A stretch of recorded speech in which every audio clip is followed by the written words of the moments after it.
morning students. Welcome to the chemistry class. Last class ಅಲ್ಲಿ partial pressure and mole fraction ನ so ಅದ್ರ ಮೇಲೆ derivation ಮಾಡಿದ್ವಿ, then problem ನ work ಮಾಡಿದ್ವಿ. So let's next move on to kinetic molecular theory of gases. So ಈ theory ಹೇಗೆ emerge ಆಯಿತು ಅಂದರೆ ಇಲ್ಲಿ ತನಕ ಗೇಷಿಯಸ್ ಲಾ, ಸ್ಪಾಯ್ಸ್ ಲಾ, ಚಾರ್ಲ್ಸ್ ಲಾ, ಅವಗ್ಯಾಡ್ರೋ ಲಾ ಎಲ್ಲ ಸ್ಟಡಿ ಮಾಡಿದ್ವಿ. ಸೊ ಸೈಂಟಿಸ್ಟ್ ಈ ಜನರಲ್ ಗೇಷಿಯಸ್ ಲಾಸ್ ಕೊಡೋ ಟೈಮಲ್ಲಿ ಕಂಪ್ರೆಸ್ ಮಾಡ್ತಾ ಇದ್ದಂಗೆ ಪ್ರೆಷರ್ ಇನ್ಕ್ರೀಸ್ ಆಗ್ತಾ ಇದ್ದಾಗ ಕಂಪ್ರೆಷನ್ ಆಗುತ್ತೆ ಅನ್ನೋದನ್ನೆಲ್ಲ ಸ್ಟಡಿ ಮಾಡಿದ್ವಿ. ಸೊ ಒಂದು ಕ್ವಶನ್ ರೈಸ್ ಆಯಿತು. So on applying pressure, as pressure increases, compression ಆಗ್ತಾ ಇದ್ದಂಗೆ gas at molecular level behavior of gases ಹೇಗಿರುತ್ತೆ ಅನ್ನೋದನ್ನ ಸ್ಟಡಿ ಮಾಡಬೇಕಿತ್ತು, ರಿಸರ್ಚ್ ನಡೀತಾ ಇತ್ತು.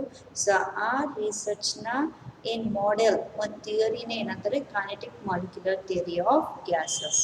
ಸೊ ಹಾಗಾಗಿ a theory is a model that enables us to better understand our observation. ನಮ್ಮ ಅಬ್ಸರ್ವೇಷನ್ನ ಇನ್ನೂ ಬೆಟರ್ ಆಗಿ ಅಂಡರ್ಸ್ಟ್ಯಾಂಡ್ ಮಾಡೋ ಅಂಥ ಒಂದು ಮಾಡೆಲ್ ಅಥವಾ ಒಂದು ಥಿಯರಿ ಅಥವಾ ಒಂದು ಮೆಂಟಲ್ ಪಿಕ್ಚರ್ನ ಏನಂತಾರೆ kinetic molecular theory of gases. The theory that attempts to elucidate the behavior of gases at molecular level.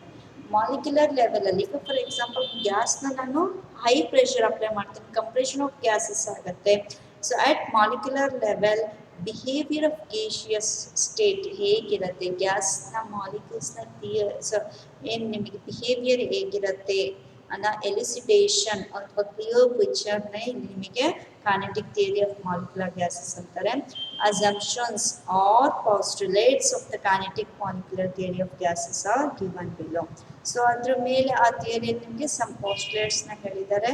ಆ ಪಾಸ್ಟುಲೇಟ್ಸ್ನ ಇಲ್ಲಿ ಸ್ಟಡಿ ಮಾಡ್ತಾ ಹೋಗ್ತೀರಾ. 3 to 4 ಮಾರ್ಕ್ಸಿಗೆ ಈ ಕೈನೆಟಿಕ್ ಮಾಲಿಕ್ಯುಲರ್ ಥಿಯರಿ ಆಫ್ ಗ್ಯಾಸಸ್ನ ಇನ್ ಅಸಂಪ್ಷನ್ ಅಥವಾ ಪಾಸ್ಟುಲೇಟ್ಸ್ನ ಕೇಳ್ತಾರೆ. ಸೊ ಇಲ್ಲಿ ನಿಮಗೆ ಪಾಸ್ಟುಲೇಟ್ಸ್ ಒಂದೊಂದು ಎಕ್ಸ್ಪ್ಲೇನ್ ಮಾಡ್ತೀನಿ. ಈ ಕ್ವಶನ್ ಇಂಪಾರ್ಟೆಂಟ್ ಅಂತ ಹೇಳ್ಬೋದು. These postulates are related to atoms and molecules which cannot be seen. Hence, it is said to provide a microscopic model of gases. ಈ ಪಾಸ್ಟುಲೇಟ್ ಅಲ್ಲಿ ಆಟಮ್ಸ್ ಇದೆ, ಮಾಲಿಕ್ಯೂಲ್ಸ್ ಇದೆ.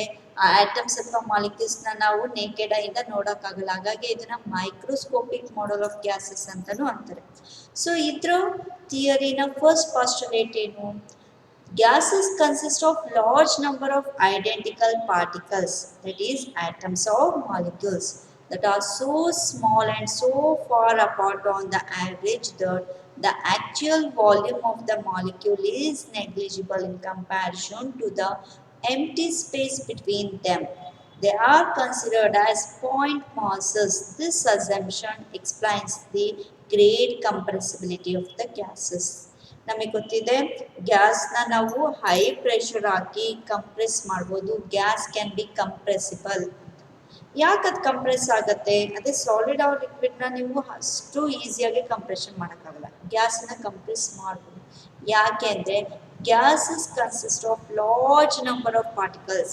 ಗ್ಯಾಸ್ ಅನ್ನೋ ಒಂದು ಸ್ಟೇಟಲ್ಲಿ ಮೆನಿ ಪಾರ್ಟಿಕಲ್ಸ್ ಇದೆ. ಆ ಪಾರ್ಟಿಕಲ್ಸ್ ಆಟಮ್ಸ್ ಆಗಿರ್ಬೋದು ಅಥವಾ ಮಾಲಿಕ್ಯೂಲ್ಸ್ ಆಗಿರ್ಬೋದು. ಆ ಆಟಮ್ಸ್ ಅಥವಾ ಮಾಲಿಕ್ಯೂಲ್ ಎಷ್ಟು ಟಿನಿ ಇರುತ್ತೆ ಅಂತಂದರೆ ಅದು ಎಷ್ಟು ವಾಲ್ಯೂಮ್ನ ಆಕ್ಯುಪೈ ಮಾಡುತ್ತೆ ಅಂದರೆ ವೆರಿ ನೆಗ್ಲಿಜಿಬಲ್. ಯಾವುದು ಕಂಪೇರ್ ಮಾಡಿದ್ರೆ the empty space between the gaseous molecule. So ಈಗ ನಮಗೆ ಗೊತ್ತಿದೆ ಗೇಷಿಯಸ್ ಸ್ಟೇಟಲ್ಲಿ molecules are far away from each other. ಇಲ್ಲೊಂದು ಮಾಲಿಕ್ಯೂಲ್ ಇದ್ರೆ ಇಲ್ಲೊಂದು ಮಾಲಿಕ್ಯೂಲ್ ಇರುತ್ತೆ ಅಂತ ಅನ್ಕೋಣ. ಸೊ ಅವಾಗ ಇಲ್ಲೊಂದು ಮಾಲಿಕ್ಯೂಲ್ ಇದ್ದು ಇಲ್ಲೊಂದು ಮಾಲಿಕ್ಯೂಲ್ ಇದೆ ಅಂತ ಅಂದಾಗ ಈ ಒಂದು ಮಾಲಿಕ್ಯೂಲ್ ಏನು ವಾಲ್ಯೂಮ್ನ ಆಕ್ಯುಪೈ ಮಾಡಿದೆ ಆ ವಾಲ್ಯೂಮ್ ಆಕ್ಯುಪೆನ್ಸಿ ಏನಿರುತ್ತೆ ವೆರಿ ನೆಗ್ಲಿಜಿಬಲ್, ತುಂಬಾನೇ ಕಮ್ಮಿ. ಯಾವುದು ಕಂಪೇರ್ ಮಾಡಿದ್ರೆ ಈ ಎರಡು ಮಾಲಿಕ್ಯೂಲ್ಸ್ ಮಧ್ಯ ಎಂಟಿ ಸ್ಪೇಸನ್ನ ಕಂಪೇರ್ ಮಾಡಿದ್ರೆ ಇಲ್ಲಿ ನೋಡಿ ಇಲ್ಲೊಂದು ಮಾಲಿಕ್ಯೂಲ್ ಇದೆ, ಅಲ್ಲಿ ಮಧ್ಯ ಇರೋಂಥ ಖಾಲಿ ಜಾಗ ಎಂಟಿ ಸ್ಪೇಸ್ ಏನಿದೆ ತುಂಬಾನೇ ಎಂಟಿ ಸ್ಪೇಸ್ ಇದೆ. ಯಾವುದು ಕಂಪೇರ್ ಮಾಡಿದ್ರೆ ಒಂದು ಮಾಲಿಕ್ಯೂಲ್ ಗೇಷಿಯಸ್ ಮಾಲಿಕ್ಯೂಲ್ ಎಷ್ಟು ವಾಲ್ಯೂಮ್ನ ಆಕ್ಯುಪೈ ಮಾಡುತ್ತೋ ಆ ವಾಲ್ಯೂಮಿಗೆ ಕಂಪೇರ್ ಮಾಡಿದ್ರೆ ಮಧ್ಯ ಇರೋಂಥ ಎಂಟಿ ಸ್ಪೇಸೇ ಜಾಸ್ತಿ ಇರುತ್ತೆ ಅಂತ ಹೇಳ್ಬೋದು. ಅವಾಗ ಎಂಟಿ ಸ್ಪೇಸ್ ಜಾಸ್ತಿ ಇದೆ ಅಂತ ಅಂದಾಗ ನೀವು ಹೈ ಪ್ರೆಷರ್ ಹಾಕ್ದಾಗೂ ಇದೇನಾಗುತ್ತೆ ಮಾಲಿಕ್ಯೂಲ್ಸ್ ಹತ್ರ ಬರುತ್ತೆ, ಎಂಟಿ ಸ್ಪೇಸ್ ಕಮ್ಮಿ ಆಗ್ತಾ ಬರುತ್ತೆ. Because of large amount of empty space ನಿಮಗೆ ಈಸಿಯಾಗಿ ಗೇಷಿಯಸ್ ಮಾಲಿಕ್ಯೂಲ್ಸ್ನ ಕಂಪ್ರೆಸ್ ಮಾಡಬಹುದು. ಸೊ ಅದೇ ಪಾಸ್ಟುಲೇಟ್ನೇ ಹೇಳೋದು. gases consist of large number of identical particles. It may be atoms or molecules that are very small, ತುಂಬಾ ಸ್ಮಾಲ್ ಎಷ್ಟು ಅಂತ ಅಂದರೆ ಆ್ಯಂಡ್ ಸೋ ಅಪಾರ್ಟ್ ತುಂಬಾನೇ ದೂರ ಇರುತ್ತೆ apart on the average that ಒಟ್ಟಾರೆ ಹೇಳೋದಾದರೆ ಸೊ ಒಂದು ಗೇಷಿಯಸ್ ಮಾಲಿಕ್ಯೂಲ್ ಎಷ್ಟು ವಾಲ್ಯೂಮ್ನ ಆಕ್ಯುಪೈ ಮಾಡುತ್ತೆ ದಟ್ ಈಸ್ ವೆರಿ ನೆಗ್ಲಿಜಿಬಲ್, ತುಂಬ ಕನ್ಸಿಡರ್ ಮಾಡೋಕ್ಕಾಗಲ್ಲ ಅಷ್ಟು ನೆಗ್ಲಿಜಿಬಲ್. ಯಾವುದು ಕಂಪೇರ್ ಮಾಡಿದ್ರೆ ಅದ್ರ ಮಧ್ಯ ಇರೋಂಥ ಎಂಟಿ ಸ್ಪೇಸಿಗೆ ಕಂಪೇರ್ ಮಾಡಿದ್ರೆ in comparison to the empty space between them so they are considered as point masses. ಹಾಗಾಗಿ ಅದನ್ನ ಸೊ ಸ್ಮಾಲ್ ಮಾಸ್ ಇರೋ ಅಂತ ಗೇಷಿಯಸ್ ಮಾಲಿಕ್ಯೂಲ್ಸ್ ಅಂತ ಅಂತಾರೆ. ಯಾಕಂದ್ರೆ ಮಧ್ಯ ಇರೋ ಅಂತ ಖಾಲಿ ಜಾಗನೇ ಜಾಸ್ತಿ, ಎಂಟಿ ಸ್ಪೇಸ್ ಜಾಸ್ತಿ ಇದ್ದಾಗ ಸೊ ಏನ್ ನಿಮಗೆ ಒಂದು ಗೇಷಿಯಸ್ ಮಾಲಿಕ್ಯೂಲ್ ವಾಲ್ಯೂಮ್ನ ಆಕ್ಯುಪೈ ಮಾಡಿರತ್ತೆ ಸೊ ಅದು ನೆಗ್ಲಿಜಿಬಲ್ ಅಂತ ಆಗುತ್ತೆ. ಈಗ ಇಡೀ ಒಂದು ರೂಮಲ್ಲಿ ಸೊ ನಾವೊಂದು ಇಷ್ಟು ವಾಲ್ಯೂಮ್ನ ಆಕ್ಯುಪೈ ಮಾಡಿದ್ದೀವಿ ಅಂತ ಅಂದಾಗ ಇಷ್ಟು ದೊಡ್ಡ ರೂಮಲ್ಲಿ ನಮ್ಮ ಏನು ವಾಲ್ಯೂಮ್ನ ಆಕ್ಯುಪೆನ್ಸಿ ವೆರಿ ನೆಗ್ಲಿಜಿಬಲ್ ಅಂತ ಆಗುತ್ತೆ. ಅದೇ ರೀತಿ ಇಲ್ಲೂ ಅಷ್ಟೇ ಸೊ ಅಲ್ಲಿ ನಿಮಗೆ ಎಂಟಿ ಸ್ಪೇಸ್ ಜಾಸ್ತಿ ಇರೋದ್ರಿಂದ volume occupied by the gaseous molecule is very negligible ಅಂತ ಆಗುತ್ತೆ. ಸೊ ಅಲ್ಲಿ ನಿಮಗೆ because of empty space so large amount of empty space ಇರೋದ್ರಿಂದ you can compress the gaseous molecules ಅನ್ನೋದು ಫಸ್ಟ್ ಪಾಯಿಂಟ್ ಹೇಳ್ತಾ ಹೋಗ್ತಾರೆ. ಸೊ ಹಾಗಾಗಿ gases consist of large number of identical particles that are so small and so far apart on the average that the actual volume of the molecules is negligible in comparison to the empty space between them. They are considered as point masses. This assumption explains the great compressibility of the gases. ಹಾಗಾಗಿ so gas can be compressible ಅನ್ನೋ ಕಾನ್ಸೆಪ್ಟ್ನ ಇಲ್ಲಿ ಹೇಳ್ತಾ ಹೋಗ್ತಾರೆ. Second postulate ಏನಂತ ಹೇಳುತ್ತೆ, there is no force of attraction between the particles of a gas at ordinary temperature and pressure. Thus, for support for this assumption comes from the fact that gases expand and occupy all the space available to them. So second point ಏನಂತ ಹೇಳ್ತಾರೆ, there is no force of attraction between the molecules. So ಅಲ್ಲಿ ನಿಮಗೆ ಇಲ್ಲೊಂದು gaseous molecule ಇದೆ, ಇಲ್ಲೊಂದು gaseous molecule ಇದೆ ಅಂತ ಅಂದಾಗ ಇದ್ರ ಮಧ್ಯ ಫೋರ್ಸ್ ಆಫ್ ಅಟ್ರಾಕ್ಷನ್ ಇರಲ್ಲ. ಯಾವಾಗ? At ordinary temperature and pressure. ಒಂದು particular temperature and pressure, ordinary temperature and pressure ಅಂತ ತಗೊಂಡಾಗ ಸೊ ಅಷ್ಟು ಟೆಂಪ್ರೇಚರ್ ಆ್ಯಂಡ್ ಪ್ರೆಷರಲ್ಲಿ there is no force of attraction between the molecules of gases. So ಇದು ನಿಜನ prove ಏನು ಅಂತ ಅಂದರೆ ಸೊ ನಮಗೆ ಗೊತ್ತಿದೆ ಗ್ಯಾಸಸ್ನ ನೀವು ಎಕ್ಸ್ಪ್ಯಾನ್ಷನ್ ಮಾಡ್ಬೋದು. Gas molecules can be expanded in all direction, ಯಾವುದೇ ಡೈರೆಕ್ಷನ್ಲಿ ಎಕ್ಸ್ಪ್ಯಾಂಡ್ ಮಾಡ್ಬೋದು. So it will occupy space in any space available to them. So ಅದೇನಾಗುತ್ತೆ, ನಮಗೆ ಸ್ವಲ್ಪ ಪ್ರೆಷರ್ ಕಮ್ಮಿ ಮಾಡ್ತಾ ಬನ್ನಿ, ಗ್ಯಾಸ್ ವೆಸಲ್ ತೊಗೊಂಡಿರೋಂಥ ಗ್ಯಾಸಸ್ನ ಪ್ರೆಷರ್ ಕಮ್ಮಿ ಮಾಡ್ತಾ ಬನ್ನಿ, ಗ್ಯಾಸಸ್ ಏನು ಮಾಡ್ತಾ ಹೋಗುತ್ತೆ, ಎಲ್ಲ ಕಡೆ ಮೂವ್ ಆಗುತ್ತೆ. ಮತ್ತು ಯಾವ ಸ್ಪೇಸ್ ಅದಕ್ಕೆ ಸಿಕ್ಕಿದೆ ಆ ಸ್ಪೇಸನ್ನ ಅದು ಆಕ್ಯುಪೈ ಮಾಡ್ಕೊಳತ್ತೆ ಮತ್ತು ಈಸಿಯಾಗಿ ಎಕ್ಸ್ಪ್ಯಾನ್ಷನ್ ಆಗುತ್ತೆ. ಅಕಸ್ಮಾತ್ ಗ್ಯಾಸ್ ಮಾಲಿಕ್ಯೂಲ್ ಮಧ್ಯ ಫೋರ್ಸ್ ಆಫ್ ಅಟ್ರಾಕ್ಷನ್ ಇದ್ದಿದ್ರೆ ಈ ಎಕ್ಸ್ಪ್ಯಾನ್ಷನ್ ಆಗಲಿ ಅಥವಾ ಅದಕ್ಕೆ ಎಲ್ಲಿ ಬೇಕೋ ಅಲ್ಲಿ ಸ್ಪೇಸ್ ಆಕ್ಯುಪೆನ್ಸಿ ಆಗಲಿ ಅದು ಆಗಕ್ಕೆ ಆಗ್ತಾ ಇರಲಿಲ್ಲ.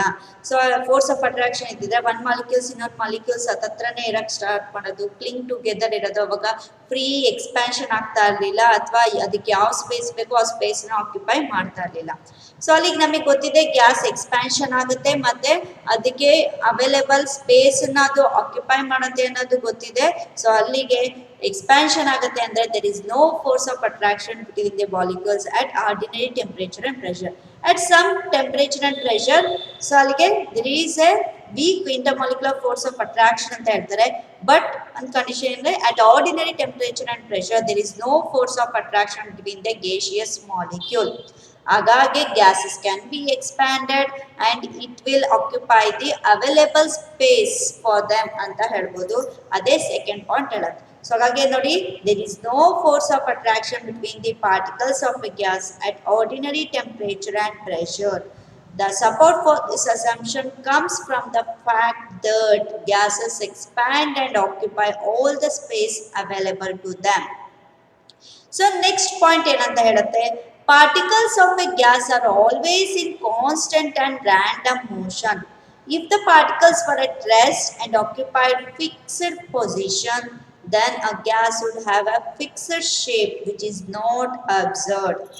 ಥರ್ಡ್ ಪಾಯಿಂಟ್ ಏನಂತ ಹೇಳುತ್ತೆ ಗೇಷಿಯಸ್ ಪಾರ್ಟಿಕಲ್ಸ್ ಯಾವಾಗಲೂ ಕಾನ್ಸ್ಟೆಂಟ್ ಆಗಿ ರ್ಯಾಂಡಮ್ ಆಗಿ ಮೂವ್ ಆಗ್ತಾನೆ ಇರುತ್ತೆ.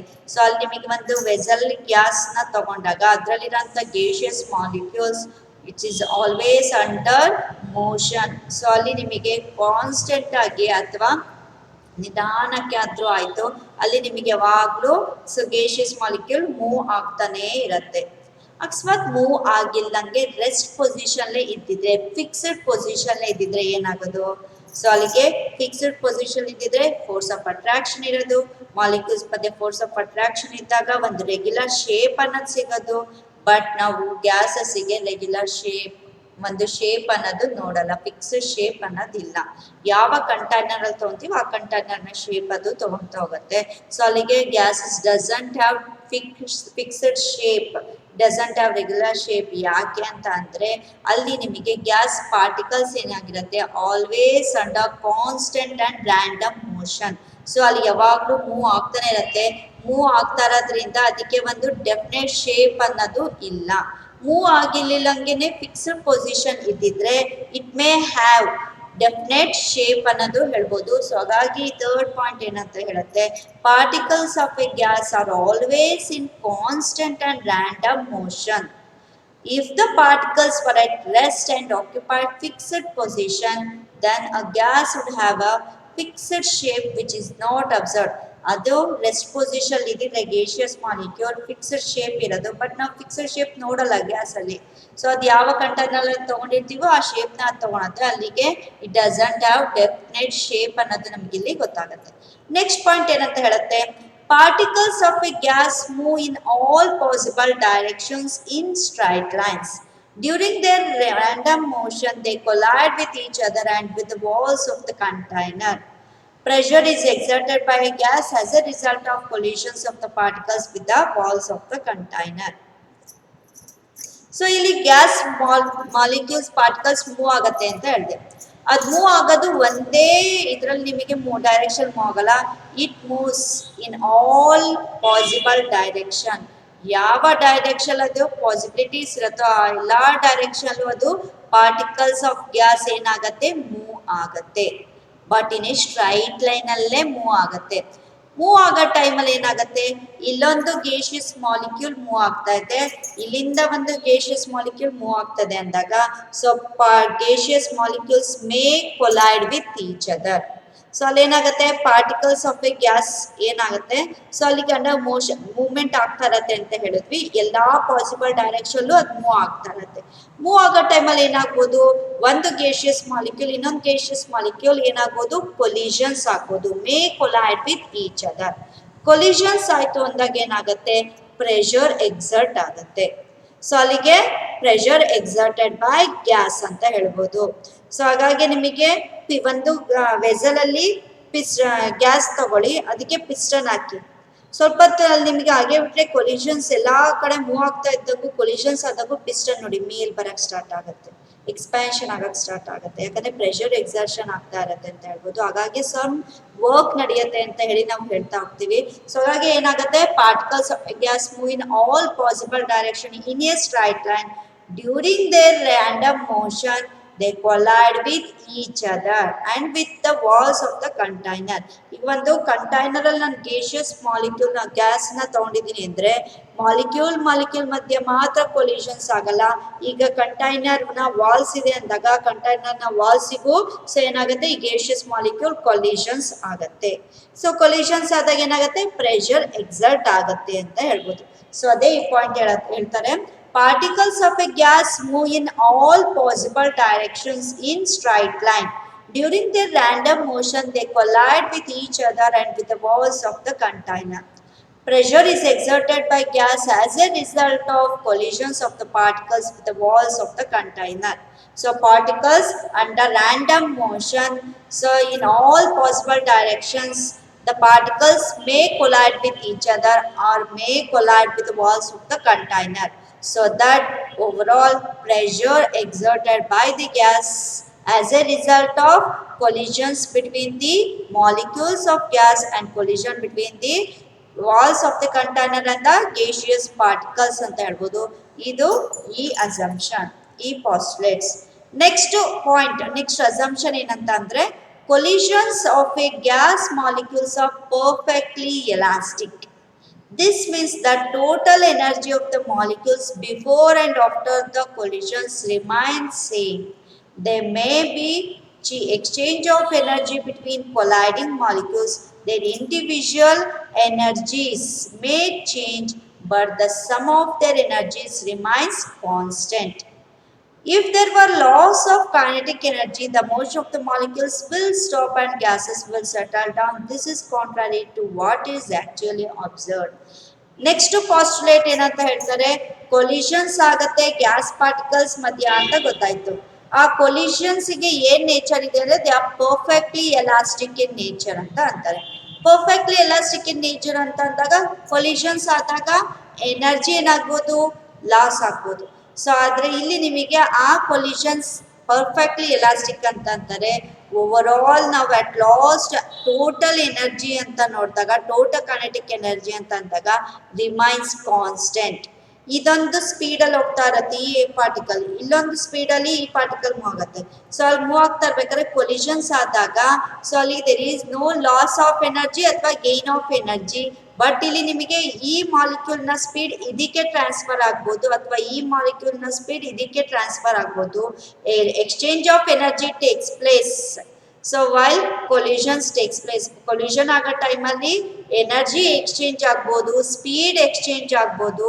ಒಟ್ಟು ಟೋಟಲ್ ಆಗಿ ಓವರ್ ಆಲ್ ಆಗಿ ನಿಮಗೆ ಸೊ ಅಲ್ಲಿ ಕೈನೆಟಿಕ್ ಎನರ್ಜಿ ಅಥವಾ speed of on gaseous molecules remains constant. Initial ಏನ್ ಎನರ್ಜಿ ಇತ್ತು, ಏನ್ ಸ್ಪೀಡ್ ಇತ್ತು, ಆಫ್ಟರ್ ಕೊಲಿಷನ್ಸ್ ಅಷ್ಟೇ ಸ್ಪೀಡು ಅಷ್ಟೇ ಎನರ್ಜಿ ಇರುತ್ತೆ. ಬಟ್ ಅಲ್ಲಿ ನಿಮಗೆ ಸ್ಪೀಡು ಎನರ್ಜಿ ಒಂದು ಮಾಲಿಕ್ಯೂಲ್ ಇಂದ ಇನ್ನೊಂದು ಮಾಲಿಕ್ಯೂಲ್ಗೆ ಎಕ್ಸ್ಚೇಂಜ್ ಆಗಿರ್ಬೋದು after collision.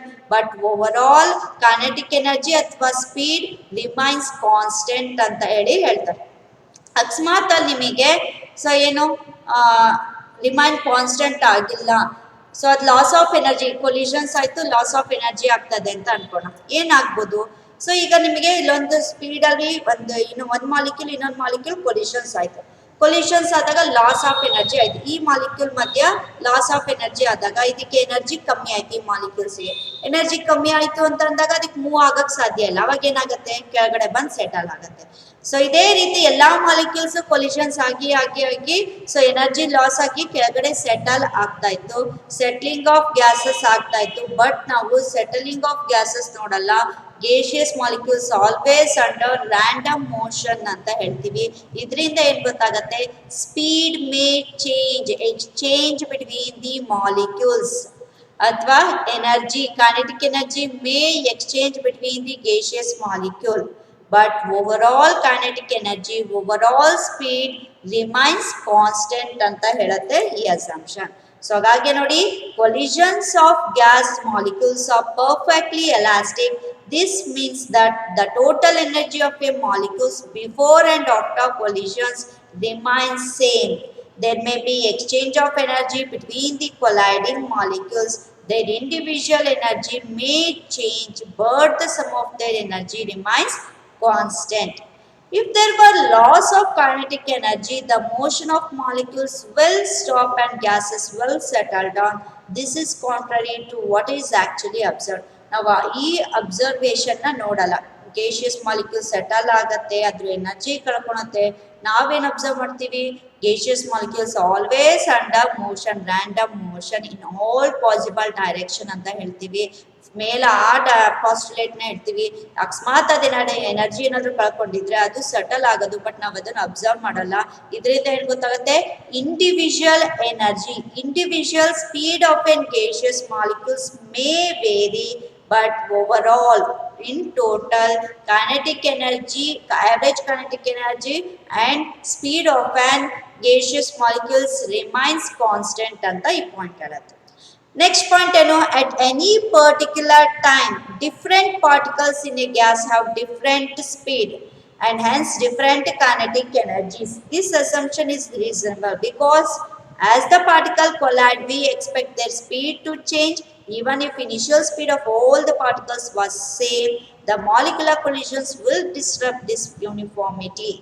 Consequently, the particles must have different speeds which go on changing constantly. It is possible to show that though the individual speeds are changing, the distribution of speed remains constant at a particular temperature.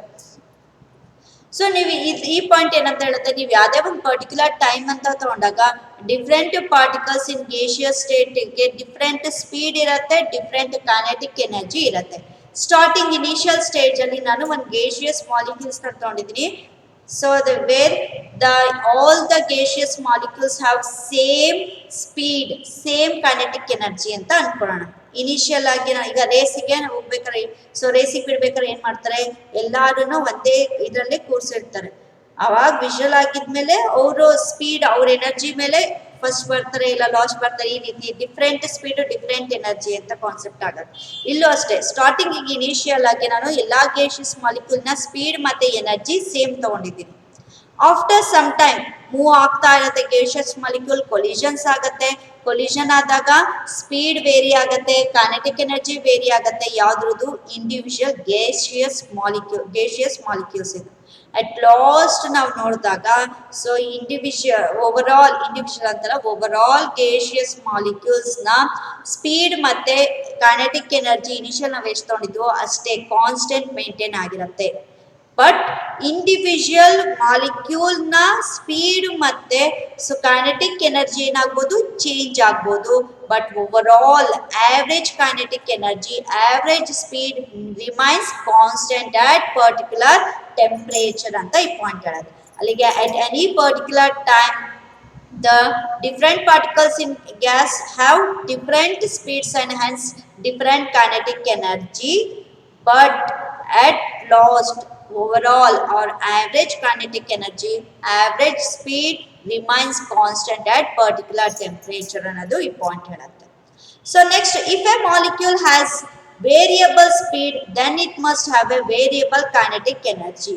Under these circumstances, we can talk only about average kinetic energy.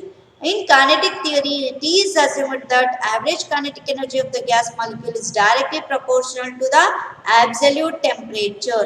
It is seen that on heating a gas at constant volume, the pressure increases. On heating the gases, kinetic energy of the particle increases and this strikes the walls of the container more frequently, thus exerting more pressure. ಇಲ್ಲಿ ಏನಂತ ಹೇಳ್ತಾರೆ, so ಅಲ್ಲಿ ನಿಮಗೆ ಮಾಲಿಕ್ಯೂಲಿಗೆ variable speed ಇದೆ ಅಂತ ಅಂದಾಗ ಅದಕ್ಕೆ variable kinetic ಎನರ್ಜಿನೂ ಇರುತ್ತೆ. ಇಲ್ಲಿ ನಿಮಗೆ just kinetic average kinetic energy ಬಗ್ಗೆ ಹೇಳ್ತಾ ಇದ್ದಾರೆ. ಈ ಕೈನೆಟಿಕ್ ಥಿಯರಿಯಲ್ಲಿ ಒಂದು ಅಸಂಪ್ಷನ್ ಏನಂತ ಅಂದಾಗ average kinetic energy of the gas molecule directly proportional to temperature ಅಂತ ಹೇಳ್ತಾರೆ. ಹೇಗೆ ಅನ್ನೋದಕ್ಕೆ ಒಂದು ವೆಸಲ್ ತಗೊಳ್ಳಿ. ವೆಸಲ್ ಅಲ್ಲಿ ಕಾನ್ಸ್ಟೆಂಟ್ ವಾಲ್ಯೂಮ್ ನ ಮೇಂಟೈನ್ ಮಾಡಿ ಗೇಷಿಯಸ್ ಮಾಲಿಕ್ಯೂಲ್ಸ್ ನ ತಗೊಳ್ಳಿ. ಆನ್ ಹೀಟಿಂಗ್, ಹೀಟ್ ಮಾಡ್ತಾ ಹೋಗಿ ಗ್ಯಾಸ್ ಅನ್ನ ಹೀಟ್ ಮಾಡ್ತಾ ಇದ್ದೀರಾ ಅಂದ್ರೆ ಟೆಂಪರೇಚರ್ ರೈಸ್ ಮಾಡ್ತಾ ಇದ್ದೀರಾ ಅಂತ. ಹೀಟ್ ಮಾಡ್ತಾ ಇದ್ದೀರಾ, ಸೇಮ್ ವಾಲ್ಯೂಮ್ ಇದೆ, ಆ ಗೇಷಿಯಸ್ ಮಾಲಿಕ್ಯೂಲ್ಗೆ ಥರ್ಮಲ್ ಎನರ್ಜಿ ಜಾಸ್ತಿ ಆಯ್ತು. ಥರ್ಮಲ್ ಎನರ್ಜಿ ಜಾಸ್ತಿ ಆಯ್ತು ಅಂದ್ರೆ ಸ್ಪೀಡ್ ಜಾಸ್ತಿ ಆಯ್ತು. ಸ್ಪೀಡ್ ಜಾಸ್ತಿ ಆಯ್ತು ಅಂತ ಅಂದಾಗ ಮೂವ್ಮೆಂಟ್ ಜಾಸ್ತಿ ಆದಾಗ ಸೊ ಕೊಲಿಷನ್ಸ್ ಆಗುತ್ತೆ, ಮಾಲಿಕ್ಯೂಲ್ ಮಧ್ಯೆ ಕೊಲಿಷನ್ಸ್ ಆಗುತ್ತೆ. ಮಾಲಿಕ್ಯೂಲ್ ಅಥವಾ container walls of the container ಮಧ್ಯೆ ಕೊಲಿಷನ್ಸ್ ಆಗುತ್ತೆ. ಕೊಲಿಷನ್ಸ್ ಜಾಸ್ತಿ ಆದಾಗ ಪ್ರೆಷರ್ ಏನಾಗುತ್ತೆ, ಎಕ್ಸರ್ಷನ್ ಆಬ್ವಿಯಸ್ಲಿ ಜಾಸ್ತಿ ಆಗುತ್ತೆ. ಸೊ ಇದರಿಂದ ಏನ್ ಗೊತ್ತಾಗುತ್ತೆ, kinetic energy is directly proportional to pressure ಅನ್ನೋದು ಗೊತ್ತಾಗುತ್ತೆ.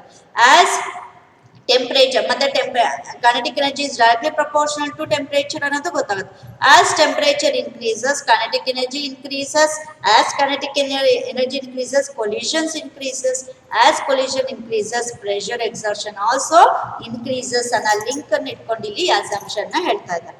ಸೊ ಹಾಗಾಗಿ in kinetic theory it is assumed that average kinetic energy of the gas molecule is directly proportional to the absolute temperature. It is seen that on heating a gas at constant volume, the pressure increases. On heating the gas, kinetic energy of the particle increases and this strikes the walls of the container more frequently, thus exerting more pressure. So ಹಾಗಾಗಿ kinetic energy is directly proportional to temperature ಅನ್ನೋ concept ನ ಇಲ್ಲಿ ಹೇಳ್ತಾರೆ. So ಹಾಗಾಗಿ kinetic theory of gases allows us to derive theoretically all the gases studied in previous section calculation and predictions based on kinetic theory of gases.